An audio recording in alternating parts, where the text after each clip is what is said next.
지금 이제 우리 뭐 몇 주간에 걸쳐서 계속 말씀드리고 있는 것이 자연인은 멸망하게 돼 있다. 이것이 하나님이 인간에 대한 진단이라고 말씀을 드렸죠. 그리고 그 처방으로 그 아들 독생자를 우리에게 주셨다. 예수님을 우리에게 보내주셨다. 예수님이 이제 오셨는데 오셔서 하신 일이 무엇이냐 하면은 예수님을 십자가에 다셨죠. 이 땅에 오시고 예수를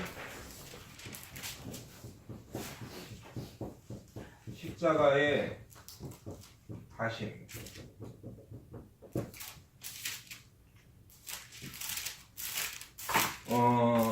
이 예수님이 십자가에 달리셨다는 것은 물론 신학적으로 굉장히 중요한 의미를 지닙니다. 그렇죠? 예수님이 십자가에 달리실 것을 직접적으로 언급한 분만 어느 분이 카운트를 하셨나봐요. 178회, 175회인가? 십자가에 달릴 것이 직접 성경에서 직접 언급된 것만 175회고 간접적으로 언급된 것까지 치면 훨씬 더 많다. 그러니까 예수님은 뭐예요? 십자가에, 제가 언젠가 말씀드렸죠. 십자가에 죽으러 오신 거예요. 예수님은. 모든 인간은 다 살려고 태어나겠죠. 모두 다 죽긴 하지만. 그러나 예수님은 분명히 이 땅에 오신 이유가 십자가에서 죽으시려고 오셨다 하는 거죠. 그러면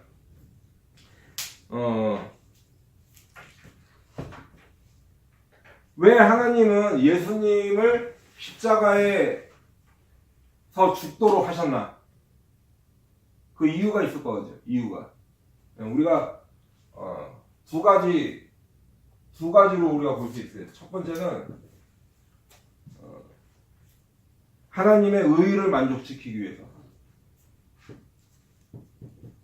하나님의 의를 만족시키기 위해서. 무슨 말씀이냐면, 자, 인간으로서의 이 뭐랄까, 특징, 뭐, 본질, 뭐, 이런 것들이 있죠. 인간이니까 가질 수 있는 것. 예를 들어서 지정의. 인간이 가지고 있는 성품이에요, 그죠? 뭐 지위, 여하를 막론하고, 뭐, 남녀노소를 막론하고, 인간이다 하면, 인간만이 가지고 있는 어떤 특징적인 그 독특한 특성들이 있단 말이에요. 그러면 이제, 하나님도, 하나님의만이 가지고 계신 뭐랄까, 이 본질이나 그런 것들이 있잖아요. 그렇죠? 그거를 신학적인 용어로는 하나님의 성품이다 이렇게 얘기해요. 하나님의 성품. 네.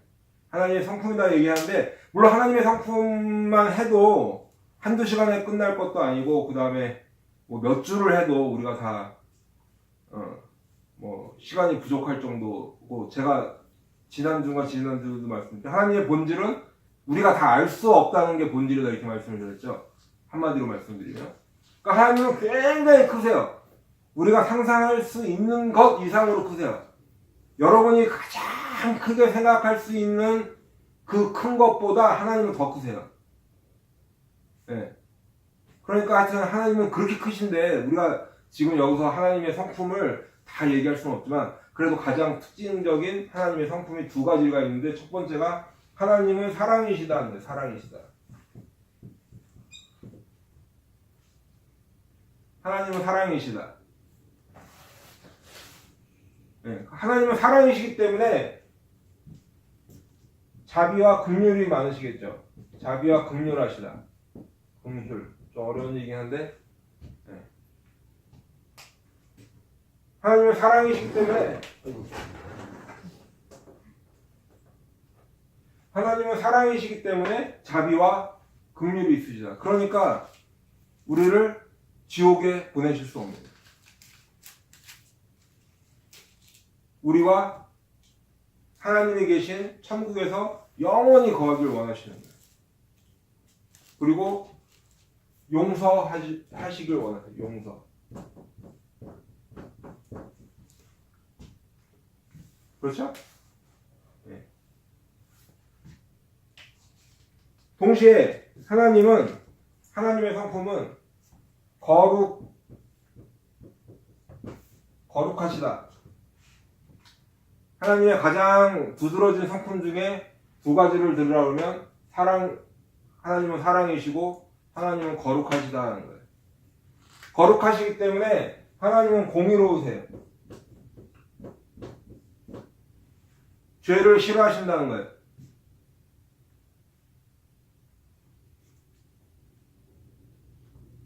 그러니까 죄를 싫어하시기 때문에 심판하셔야 돼요. 심판. 공의롭게.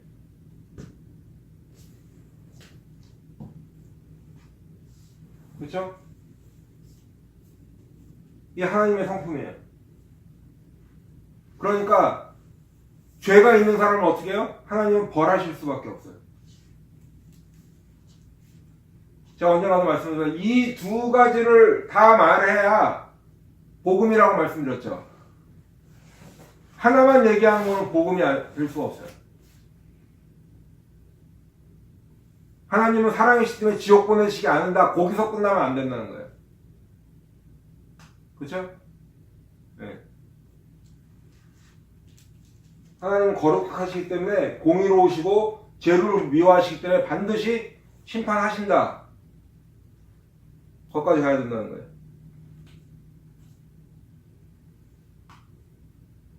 그렇기 때문에 하나님께서 하실 수 있는 유일한 방법이 뭐냐면 대신 벌을 받아주시는 거예요. 대신. 왜? 우리가 계속 말해왔지만 인간이 스스로 죄를 없이 할 수 있어요? 없어요? 네, 우리가 뭐 불교에서 얘기하는 것처럼 무슨 뭐 공덕을 쌓고 도덕적으로 완벽해질 수도 없지만 완벽해진다고 한들 우리가 그 죄를 없이 할 수 없다 그랬죠. 그러니까 하나님이 하실 수 있는 유일한 방법은 뭐예요? 죄를 대신 받아야 돼요. 벌을 대신 받아야 돼요. 벌을 대신 받아야 돼요. 예전에 지중해 지방에 굉장히 오래전에 한 뭐 2000년도 더 넘게 전에 어떤 조그만 나라가 있었는데 그 나라에 왕이 있었는데 그 왕은 굉장히 사랑이 많고 동시에 굉장히 공정한 왕이었어요. 그래서 그 왕은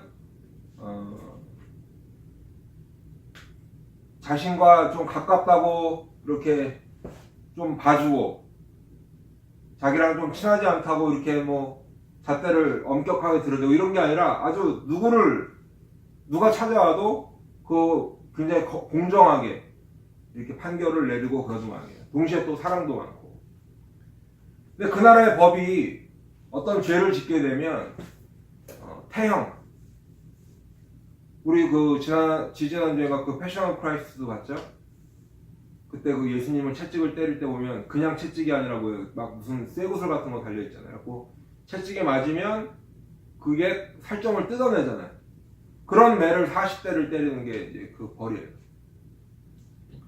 그래서 그 매를 때리게 되면 몸이 좀 허약한 사람은 40대를 다 맞기도 전에 그 살점이 뜯어지고 피를 너무 많이 흘리니까 죽는 사람도 있고, 몸이 좀 그래도 건강한 사람도 40대를 맞고 나면 이 살점이 다 뜯어져 나가고 그래서 막 뼈가 보일 정도로 하니까 거의 뭐 사람이 생존하기가 쉽지 않은 그런 무서운 벌이었습니다.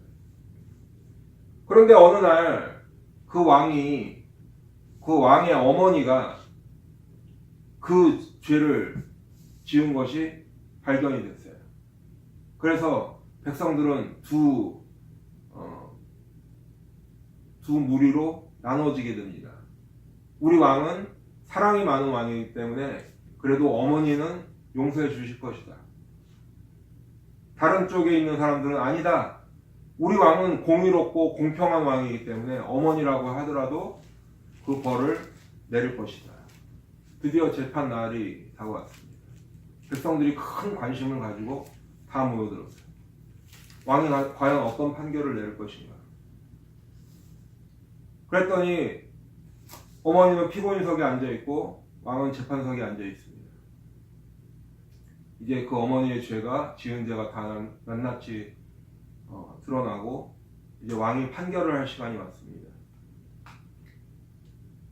왕은 공의로운 왕이기 때문에 판결을 공정하게 내렸습니다. 비록 어머니가 그의 사랑하는 어머니가 죄를 지었다 하더라도 공정하게 판결을 내렸어요. 그리고 그 어머니를 그 채찍을 때리는 그곳에 묶어놓도록 명령을 합니다. 공의로운 왕이다라고 생각했던 백성들은 환호합니다. 역시 우리 왕은 공정한 왕이로구나. 어머니라고 하더라도 그 법을 공평하게 판결을 했다. 사랑이 많은 왕이기 때문에 어머니는 용서해 줄 거라고 하던 그 모든 백성들은 침묵하고 있었습니다. 이제 그 태형을 집행하는 사람들이 그 왕의 어머니를 그 나무에 묶습니다.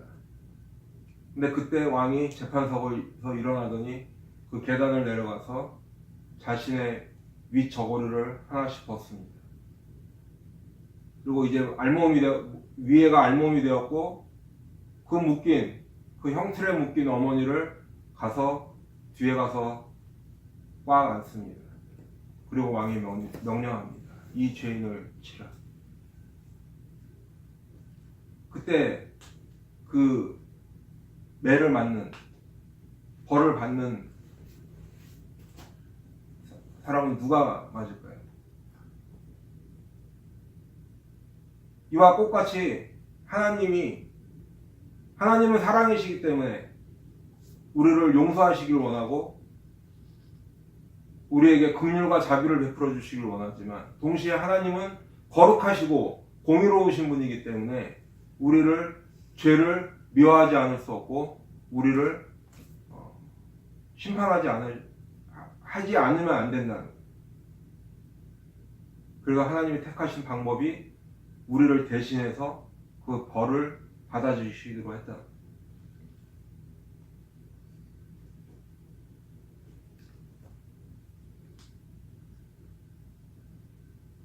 우리의 죄를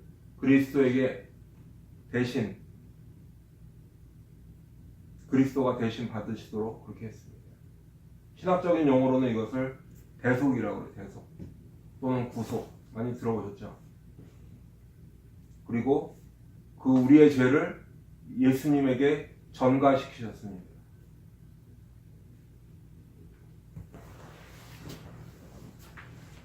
우리 로마서 3장 25절 26절 한번 찾아볼까요?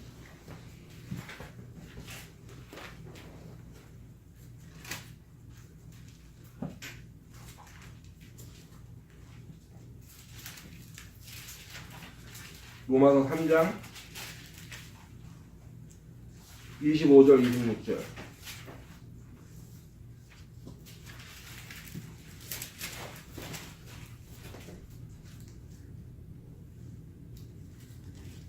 우리 채연님이 한번 읽어봐 주시죠.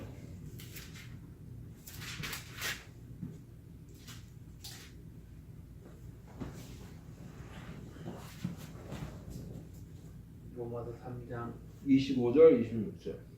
이 예수를 하나님이 그의 피로 인하여 믿음으로 말미암은 화목 제물로 세우셨으니 이는 하나님께서 길이 참으시는 중에 전에 지은 죄를 관가하심으로 자기의 의로우심을 나타내려 하심이니 곧 이때에 자기의 의로우심을 나타내사 자기도 의로우시며 또한 예수 믿는 자를 의롭다 하려 하십니다. 예. 화목제물로 삼으셨다는 거예요. 예수님을. 그럼 누구와 화목되는 거예요? 하나님과 그 예수를 믿는 사람들. 죄 때문에 우리가 도저히 하나님께 다가갈 수가 없었어요. 하나님은 죄를 미워하세요. 그런데 우리 모든 인간은 다 죄인으로 태어나서 죄를 가지고는 도저히 하나님께 나아갈 수가 없어. 우리가 예수 믿고 구원받는다는 것은 단순히 천국으로 가는 것뿐만 아니라 하나님과 관계가 회복되는 거, 관계가.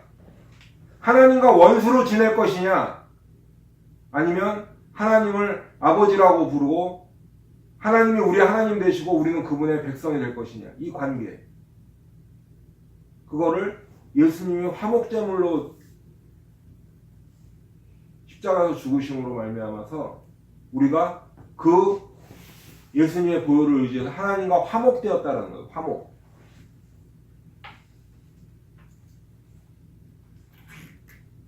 우리 조금 전에 읽었던 이사야서 53장 6절 다시 한번 보죠.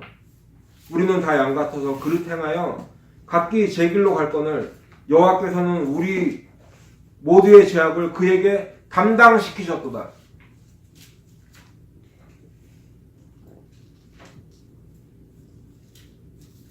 우리는 그릇 행하고 각자 제 길로 갔다. 근데 여호와께서 우리 모두의 죄악을 그에게, 그가 누구예요? 예수님에게 담당시키셨다. 이것이 조금 전에 말씀드린 전가. 고린도후서 5장 21절에도 보면 하나님이 죄를 알지도 못하신 이를 우리를 대신하여 죄를 삼으신 것은 우리로 하여금 그 안에서 하나님의 의가 되려 하십니다.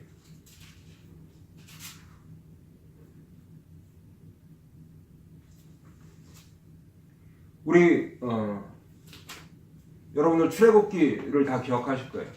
애굽에서 이제 이스라엘 모세가 애굽 왕 바로를 찾아와서 이스라엘 백성을 하나님을 예배할 수 있도록 나가겠다 하니까 못 나가게 하죠. 그래서 재앙이 내려집니다. 10번째 재앙이 무슨 재앙이죠? 10번째 재앙이 첫째 아들, 그렇죠. 이 다 죽는 거예요. 근데 그때 유대인들의 첫째와 애굽 사람들의 첫째가 구별되는 기준이 뭘까요? 그렇죠. 역시 우리 그레이스 침례교회 수준이 대단해. 피. 여기 지금 이스라엘 사람도 있고 애굽 사람도 있는데 옆집에 살고 있어요. 어쩌면 애굽 사람이 도덕적으로 더 완벽했을 수도 있어요. 그렇죠? 이스라엘 사람이 조금 피폐하게 보고 못됐을 수도 있어요. 근데 누가 더 도덕적으로 완성이 돼 있냐, 이 수준이 높으냐, 그런 걸 때문에 그 장자의 죽음이 넘어간 게 아니라 피 때문에 넘어갔다는 거예요. 피. 출애굽기 12장 13절 한번 찾아봅시다.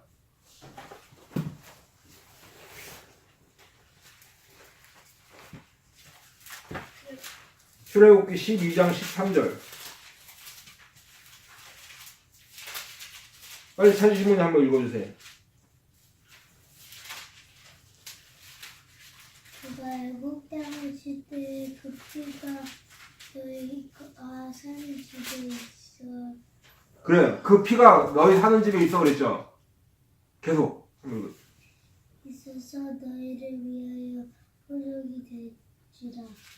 내가 피를 볼 때 너희를 넘어가라. 네. 뭘 볼 때?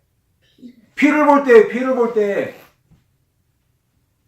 그러니까 애굽 사람 중에서도 혹시 그 말을 듣고 피를 발랐을 사람도 있었으면 좋겠어요. 성경에는 안 나오지만.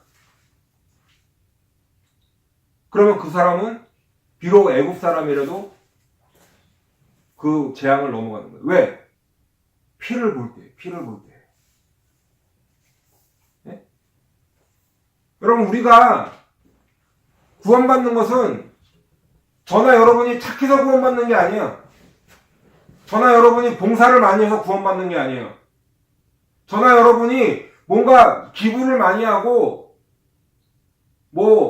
헌금을 많이 하고 교회 가서 그냥 일주일 내내 뭘 하고 그래서 구원받는 게 아니라는 거예요. 물론 그거 하지 말라는 건 아니에요. 다 필요하면 해야죠. 근데 그것 때문에 우리가 구원받는 게 아니라. 제가 이런 말씀을 드리는 것은 간혹 그런 말씀들을 하시는 분들이 계시다는 거예요. 예수 믿는 거랑 상관없이 내가 교회를 몇 년 다녔다, 내가 교회에서 무슨 직책을 맡고 있다, 그런 것 때문에 구원받는 게 아니라 그 피를 봐요. 피. 그 피를 볼 때에 넘어간다 그랬어요. 그래서 6월절. 예수님이 십자가에서 흘리신 피 때문에 우리가 용서받는 거지, 우리가 뭔가 이렇게 좀 대단하고 뭔가 이렇게 이루어 놓고 우리 믿음이 대단해서 구원받는 게 아니라는 거예요. 뭐 때문에 구원받는다? 예수님의 피. 십자가에서 흘리신 피. 그 보혈. 우리의 죄를 대신 담당하셨어요. 대신. 저와 여러분이 담당할 그 죄를 성삼위 하나님 중에 제2위이신 그분이 말씀이 육신되어 이 땅에 오셔서 십자가에서 죽으셨어야만 해결될 정도로 저와 여러분의 죄가 그렇게 참담한 죄라는 거예요. 그게 믿어지십니까? 그게 믿어지지 않으면 예수님의 보혈과 예수님과 여러분과는 아무 상관이 없어지는 거예요. 제가 누누이 말씀드리죠. 뭘 해서 구원받으라는 게 예수만 믿으면 되는데 왜 안 믿을까? 내가 죄인이라는 게 느껴지지 않기 때문에, 깨달아지지 않기 때문에.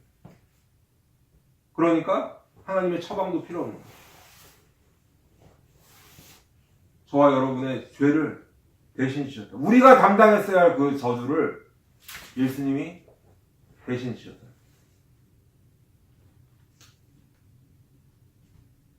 두 번째, 첫 번째는 하나님의 십자가에서 달리신 이유가 첫 번째는 하나님의 의를 이루기 위해서고, 두 번째는 마귀를 멸하기 위해서예요. 마귀를 멸하기 위해서.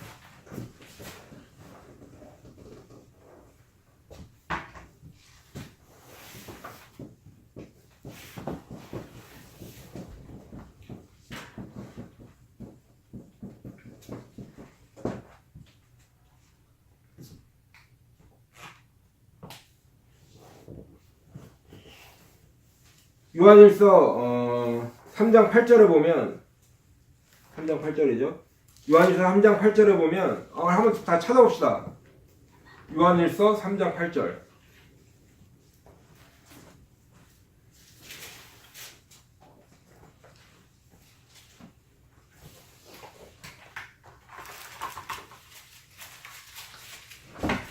요한일서 3장 8절.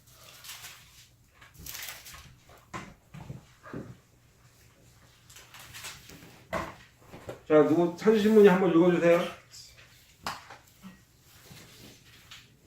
죄를 짓는 자는 마귀에게 속하느니 마귀는 처음부터 범죄의 함이니라. 하나님의 아들이 나타나신 것은 마귀의 일을 멸하려 하십니다. 예, 하나님의 아들이 나타나신 것은 뭐하러? 멸하려. 뭐를? 마귀의 일을. 지금 그건 이제 마귀의 일이 뭔가 말씀드려요. 마귀의 일. 하나님이 우리를 구원하신다는 것은 아까 하나님의 의를 설명할 때 첫 번째는 뭐라 했어요? 하나님과의 관계가 회복되는 거라고 말씀드렸죠. 화목되는 거. 두 번째는 마귀로부터 우리를 구해내시는 거예요.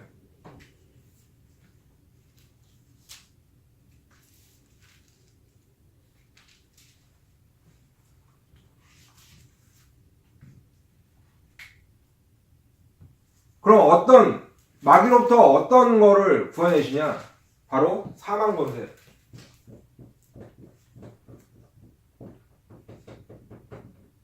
사망 권세라고 하는 것은 성경에 보면은 죽음의 권세 이렇게 표현이 되어 있어요.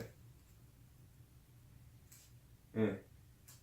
왜 이걸 권세라고까지 얘기하냐? 왜냐하면 이 세상 사람 모두는 다 죽게 되어 있어요. 저나 여러분이나 언젠가는 다 죽을 거예요.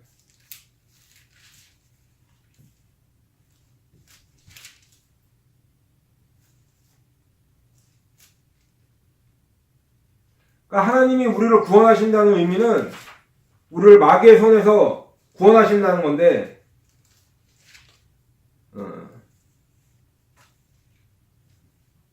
요한복음 8장 44절에 보면 너희는 다 아비 마귀에게서 났으니 이렇게 돼 있어. 그러니까 모든 사람은 마귀의 종으로 태어나서 마귀의 종으로 살아가는 거예요. 죄를 안고 살고 있고 그 죄의 결과로 죽음을 향해 가고 있다는 거죠. 그리고 역시 마귀가 사람들을 종으로 삼는 가장 큰 이슈가 뭐냐면 죽음을 가지고 사람들을 종으로 삼고 있다. 죽음 앞에 다 두렵게 해요.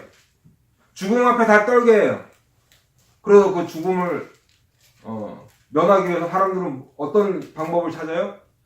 돈도 많이 벌어보려고 하고, 뭔가 명예도 가져보려고 하고, 뭔가 권력도 가져보려고 하고, 힘도 가져보려고 하고, 옆에 사람을 밟고 일어서기도 하고. 그런다고 죽음이 해결이 되나요? 해결이 안 돼요.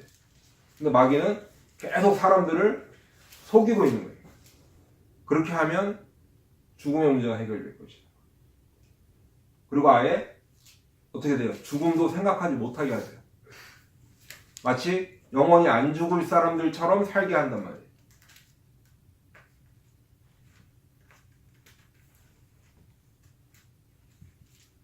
그래서 사람들을 종노릇하게 하는 거예요. 히브리서 2장 14절 15절 한번 찾아봅시다. 히브리서 2장 14절 15절.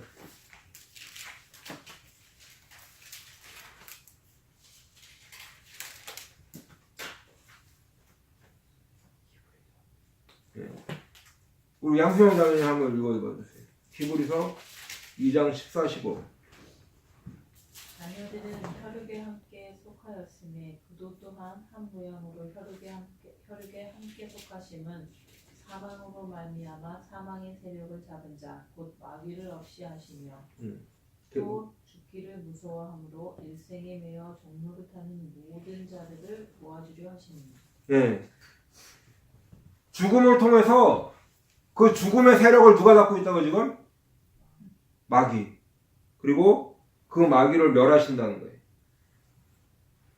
그리고 죽기를 무서워함으로 한평생 그 종로로 타고 있는 거 마귀에 그런 모든 사람들을 다 놓아주려고 하신다는 거예요. 자, 이거 중요한 거니까 이거 마저 끝내고 오늘 마치도록 할게요. 근데 이 사망 권세, 이 죽음의 문제를 해결하는 방법은 뭐냐? 부활이에요, 부활. 자, 어떤 사람이 죽어요. 근데 또 살아나요. 죽어요. 근데 또 살아나요. 그러면 그 사람이 죽은 거예요? 살아난 거예요? 살아난 거죠. 죽은 사람은 말이 없어요.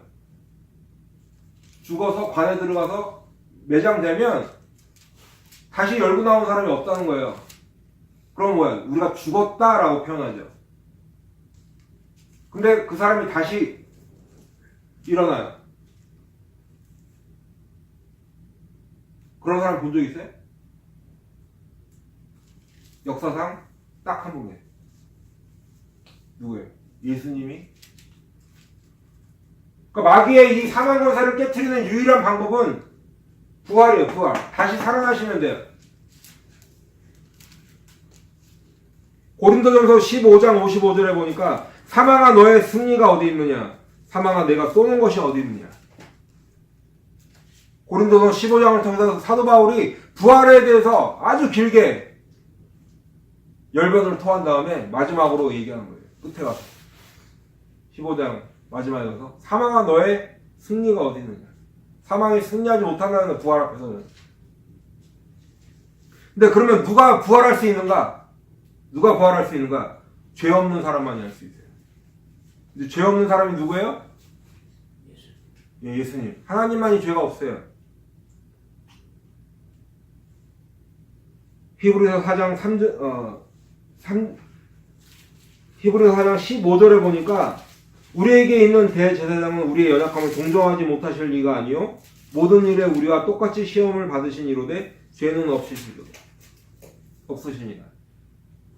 오직 이 세상에 육신의 몸을 입고 이 땅에 온 사람들 중에 죄가 없는 분은 단 한 분, 예수님. 사망의 권세를 깨트리는 방법이 유일한 방법이 부활인데 부활은 죄 없는 사람만이 할 수 있고 그것은 죄 없는 분은 예수님밖에 안 계시다는 거예요. 그리고 죄 없는 자로 이 땅에 오시려니까 동정녀의 몸을 입고 오시는 동정녀. 이 세상에 태어난 모든 사람들은 아빠하고 아버지하고 어머니가 있어요. 그쵸? 아버지 어머니 없는 사람 없어요. 근데 유일하게 예수님만이 이 남자의 아버지의 개입이 없이 어머니의 몸을 통해서 오셨다. 근데 마리아가 묻습니다. 어떻게 그런 일이 일어날 수 있죠? 누가복음 1장 34절에 한번 봅시다. 1장 34절. 누가복음 1장 34절.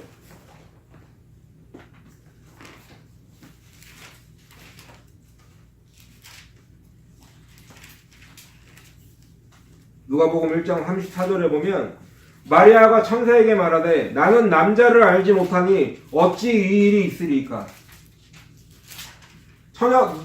네가 지금 잉태해서 아들을 낳을 것이다 했더니 마리아가 되묻는 거예요. 나는 남자를 알지 못하는데 어찌 이런 일이 있겠습니까? 그랬더니 천사가 대답하여 이르되 성령이 내게 임하시고 지극히 높으신 이의 능력이 너를 덮으시리. 누가 개입하신 거예요? 아버지가 개입한 게 아니라 성령이 개입하셨어요. 그래서 우리가 성령으로 잉태하시고 이렇게 죄가 없이 이 땅에 태어나시려니까 어머니의 몸만 빌리셨다는 거예요. 동정녀 탄생, 조금 전에 말씀드렸던 성육신, 또 기독교의 독특한 교리지만 이 동정녀 탄생. 예전에 어떤 좀 그런 제가 뭐 개인적으로 친분은 없지만 어떤 분을 통해서 이런 얘기를 들었던 것 같아요. 어떤 분이 시골에서 교회를 다니니까 아버지가 그 공부 잘하던 우리 아들이 그냥 갑자기 예수에 미쳐가지고 막 교회를 다니까 아버지가 하루는 그 사랑하는 아들을 집에다 불러다 놓고 그냥 몽둥이를 때려가면서 교회 가지 말라고 막 그러면서 야, 걔 처녀가 임신했다는데 그런 거를 믿고 있냐고. 그랬더니 그때 그 아들이 매 맞아가면서 그런 얘기를 했대요. 아버지, 남자랑 여자랑 결혼해서 애 낳았다는 거는 왜 믿어요? 그거는 안 믿어도 태어나요. 처녀가 성령을 통해서 임신을 해서 그 아기를 낳고 그 아기가 예수님이라는 것이 그게 진짜 믿는 게 믿음이 아닐까요? 그렇죠? 남자랑 여자랑 결혼해서 애 낳는 거는 안 믿어도 그렇게 돼요. 우리 기독교만의 아주 독특한 교리. 성육신. 하나님이 이 땅에 말씀이 육신되어 이 땅에 오셨다라는 것과 이 동정녀 탄생. 물론 부활했다는 것도 마찬가지예요. 역사적으로 누가 입증해내는 사람이 없잖아요. 그 예수님을 믿는 거예요. 우리가 예수님을 믿는다고 그러는데 예수님에 대해서 알아야죠. 예수님이 뭘 하셨는지, 어떤 분이신지, 어떤 말씀을 하시는지, 어떤 가르침을 우리에게 주셨는지, 그 예수님을 우리가 왜 믿어야 되는지를 알아야 될 거 아니에요.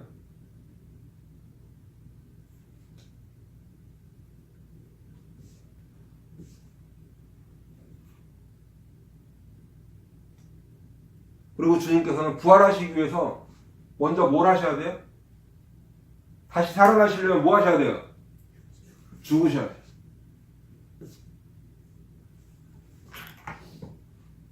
예수님이 독특하게 이런 말씀을 하셨어요. 마태복음 20장 28절에 보면 인자가 온 곳은 섬김을 받으러 함이 아니라 도리어 섬기려 하고 자기 목숨을 많은 사람의 대성물로 주라. 아까도 말씀드렸지만 예수님이 이 땅에 죽으러 오신 거예요. 그냥 단순히 죽으러 오신 게 아니라 많은 사람의 대성물로 오셨다는 거예요. 여러분 항상 이거를 반드시 생각하셔야 돼요. 예수님이 우연히 어떻게 하다 보니까 십자가에서 죽으신 게 아니에요. 어떻게 하다 보니까 부활하신 게 아니에요. 어떻게 하다 보니까 그냥 이 땅에 오시고 동정녀를 몸을 통해서 이 땅에 태어나시고 어떻게 하다 보니까 십자가까지 끌려가셔서 죽으시고 그게 아니라는 거예요. 성경은 이미 구약 성경을 통해서도 예수님이 죽으실 것을 예언해왔고 다시 살아나실 것을 예언해왔고 예수님도 이 땅에 오셔서 제자들 앞에서 자신이 죽으셔야 하고 다시 부활하실 것을 가르치셨어요. 그리고 그것을 가르치신 뿐만 아니라 실제로 죽으시고 부활하신 것이죠. 예수님이 부활하시기 위해서는 먼저 죽으셨어야 됐다는 거예요. 우리 요한복음 10장 한번 찾아봅시다. 요한복음 10장 17절로 17절 18절.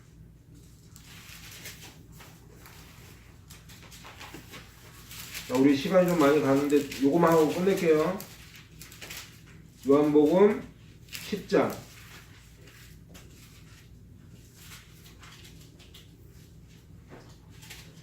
자, 누가 찾으시면 한번 읽어주세요. 10장 17절 18절.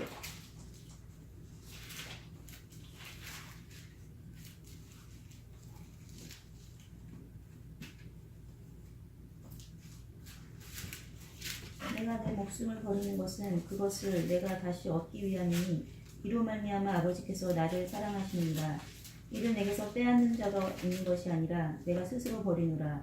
나는 버릴 권세도 있고 다시 얻을 권세도 있으니 이 계명은 내 아버지에게서 받았노라 하시니라. 네, 예수님이 목숨을 버리시는 것은 어떻게 하시려고요? 다시 얻기 위하셔. 예수님이 죽음으로 끝나는 게 아니라 죽으셔야 부활하시기 때문에 그것을 다시 얻기 위해서 목숨을 버리는데 누가 하라고 해서 하는 것이 아니라 누가 빼앗아 가는 것이 아니라 예수님께서 스스로 버리노라 하십니다.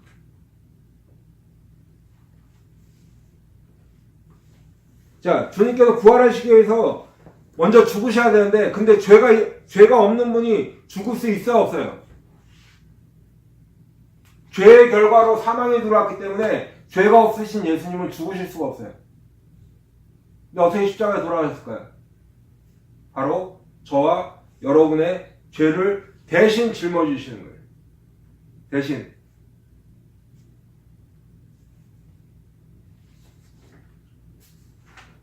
그래서 요한복음 1장 29절을 보면 요한이 예수께서 자기에게 나아오심을 보고 이르되 보라 세상 죄를 지고 가는 하나님의 어린 양이로다. 마태복음 26장에 보면 예수님께서 겟세마네 동산에서 기도하십니다. 그때 이 잔을 내게서 옮기시옵소서 하죠.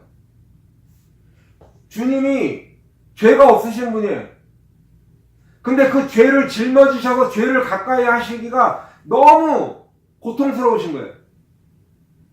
피눈물을 흘리신 거예요. 단순히 그냥 십자가에서 죽으시는데 아이고 그 채찍 맞고 그거 아파서 어떡하지? 그것 때문에 그 잔을 옮겨달라고 하시는 것이 아니라 죄를 아주 누구보다 더 싫어하시는 그 죄 없으신 분이 죄를 짊어지셔야 되는 거야. 나와 여러분의 죄를. 피눈물을 흘리며 기도하시는 거예요.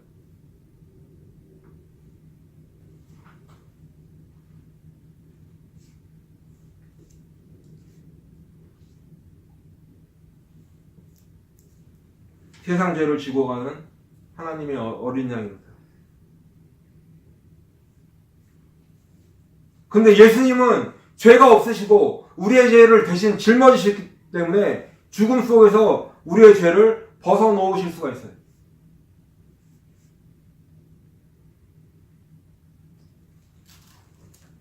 그리고 그 우리의 죄를 아까도 말씀드렸지만 대신 감당하셨기 때문에 우리의 죄를 용서하실 수가 있는 거예요. 에베소서 1장 7절에 보면 우리는 그리스도 안에서 그의 은혜의 풍성함을 따라 그의 피로 말미암아 속량 곧 죄사함을 받았느니라. 우리의 죄를 대신 지시고 십자가에서 죽으셨기 때문에 죄 없으신 그분이 저와 여러분은 죄사함이라는 것을 받은 거예요. 무엇으로? 그 피로 인해서. 그의 피로 말미암아. 예수의 피로 말미암아. 예수의 십자가에서 흘린 그 피로 말미암아서 속량 곧 죄사함을 받았다는 거예요. 그래서 예수님 자신은 죄가 없기 때문에 사망 권세가 예수님을 사망 가운데 가둬둘 수가 없어요. 그래서 예수님께서는 부활하시는 거예요. 죄가 없으기 때문에 부활하세요. 그리고 사망 권세는 깨어지고 인간에게는 구원의 길이 열린 거예요. 마귀를 이기신 거예요. 마귀를 멸하시는 거예요. 마귀는 이미 심판받았습니다. 지금 종이 호랑이와 같은 존재예요. 근데도 어떻게 해요? 끊임없이 사람들을 사망 권세를 가지고 위협한단 말이에요. 공갈친단 말이에요. 조금 속된 얘기로. 위협만 하는 거예요. 언제까지? 심판하실 때까지. 하나님께서 심판하실 때. 근데 우리는 다 거기에 갇혀 살고 있어요. 갇혀 살고 있어요. 예수님은 2000년 전에 십자가에서 죽으시고 무덤에서 부활하셔서 그 사망 권세를 깨트리셨고, 그래서 그 예수를 믿는 자들에게 약속해 주신 거예요. 뭐를요? 사망을 이길 수 있는 우리에게도 부활의 약속을 해 주셨어요. 그래서 베드로는 그것을 산소망이라고 얘기한 거예요. 산소망. 그렇기 때문에 예수를 믿는다는 것은 관념이 아니에요. 이론이 아니에요.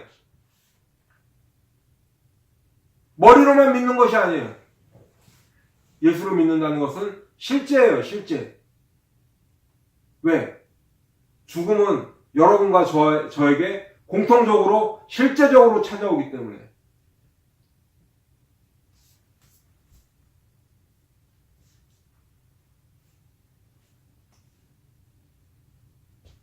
예수의 부활하신 예수님을 만난 예수님의 제자들은 그들의 삶이 다 변했어요. 예수님이 십자가에 못 박힐 때 그 겟세마네 동산으로 가룟 유다가 로마 병정들을 이끌고 찾아왔을 때 예수님의 제자들 다 도망갔어요. 우리 영화에서도 봤죠? 다 도망갔어. 근데 십자가에서 죽으신 그 예수님, 그러나 부활하신 예수님을 만났던 제자들은 다시 모여들었고 어떻게 했어요? 그들의 삶이 변화됐어요. 우리 기독교는 십자가와 부활의 종교예요. 관념의 종교가 아니에요. 책 속에 있는 이론이 아니에요. 실제로 십자가에서 죽으셨고 실제로 부활하신 그 예수님을 만나는 거예요. 저는 목사의 입장에서 그래서 고난주일에만 십자가 설교하고 부활절만 부활 설교하는 거 아주 반대합니다. 그것은 복음을 가다두는 거예요. 기독교를 종교화시켜버리는 거예요. 아니요, 우리는 1년 12달, 52주, 매일의 삶 가운데서 그 부활하신 주님을 전해야 돼요. 왜요? 부활하신 주님이 실제이기 때문에 그래요. 그리고 여러분들은 그 주님을 만나야 돼요. 저기 있는 그 예수님 부활하셨대 라고 하는 것이 아니라 그 주님을 내가 만나야죠. 여러분들이 만나야 돼요. 남한테 들은 얘기 말고요. 그 주님 만나야 돼요.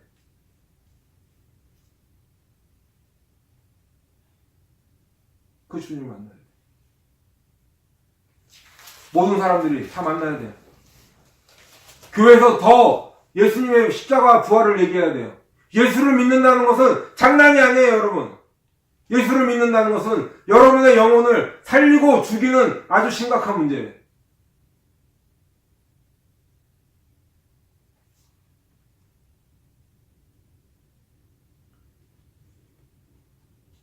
오늘은 여기까지 하고 잠시 기도하도록 하겠습니다.